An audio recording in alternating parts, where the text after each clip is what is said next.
Hi, I'm Fiona Hayes, reporting for Newspepper.com. We're here today at Channel 4's Summer Education Conference, titled What Comes Next in Education Technology. Channel 4 today has gathered over 300 of the world's leading educators to discuss, explore, and determine what's the next step. So let's go in and hear what they have to say. What do you think the next step is for education technology? I'm obviously going to say games. But I think it's more than just games. I think it's the whole way that we learn. So it's about the approaches that we take. So I think the great thing about games is that they're playful, and we're going back to those roots of trying to make learning fun and trying to make it something which we want to do for the rest of our lives. And I think that technologies that embrace that idea of making learning part of our lives, I think that's the big next step. I think there's a small majority of teachers that actually understand what young people really want, especially when it comes to IT. Not all teachers are really in the know-how. I mean, I remember at high school, my teacher, all it was out of the book. She didn't even want to go near the internet because she did not know how it was taught. So I think that probably would be a great idea, actually. I don't know necessarily. I mean, a lot is said about older teachers. My experience, if you show older teachers how technology and that can be used, then they will embrace it. But perhaps there is a need to sort of re-educate them about how the world is now rather than how it was when they learnt their trade.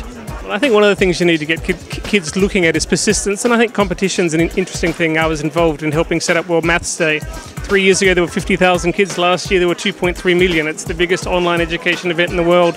I doubt anyone here has ever taken part in it, but half the kids in the UK schools have, and last year they answered 700 million questions in 24 hours.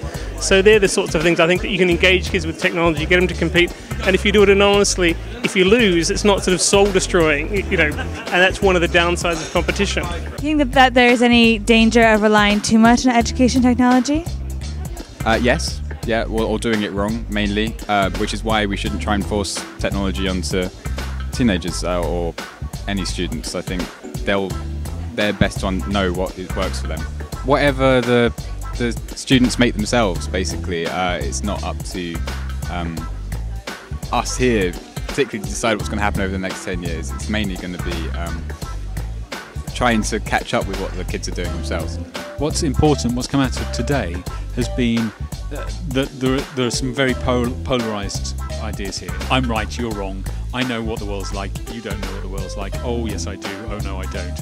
And that for me was just got a bit silly. I was more encouraged by when we actually started talking about the use of technology, because there were people there who actually understand what we were doing. IT is a great way. I mean, most people these days have a computer. It's a great way to get in touch with young people, and I think that's probably going to be the future of education.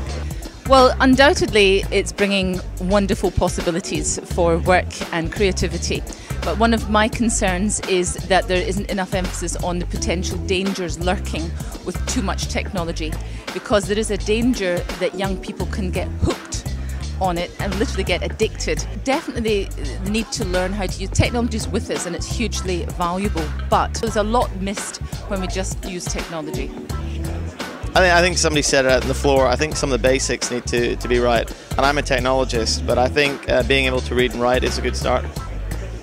There are two challenges for me around education. One is a world in which young people, us all if we're honest, are getting distracted every second a worrying thing in some ways? I think it is. And secondly, for programme makers like Channel 4 or the BBC, are they happy just to give up and say, oh, no one's paying any attention anymore, let's design mini fragments of programmes, we can't do anything longer than that? Is that giving up? Or should they stand against the stream and say, no, this is worth watching, listening to, we're going to persist, and people will pay attention if it's good enough? So that's a big question for me. I think what's interesting for us is that nobody quite knows what's next up. So Channel 4 Education has moved all its projects from 14 to 19s online, so we do digital projects rather than linear TV. But I think there's just so many questions still to be discussed about how we involve kids in making the choices about what they're learning, how we just decide what the most relevant things are for somebody to have learned in their time and education. There was a fantastic a session this morning with Zena Atkins, who's the chair of Ofsted, and I was just really struck with her. She had 4 criteria for what people need to have learnt in school. One's academic, one's vocational, one is emotional intelligence, and the other is community service. I think that would be a fantastic thing for us to take away, that actually, you know, the rounded person leaving school with aspects of all those 4 is really important.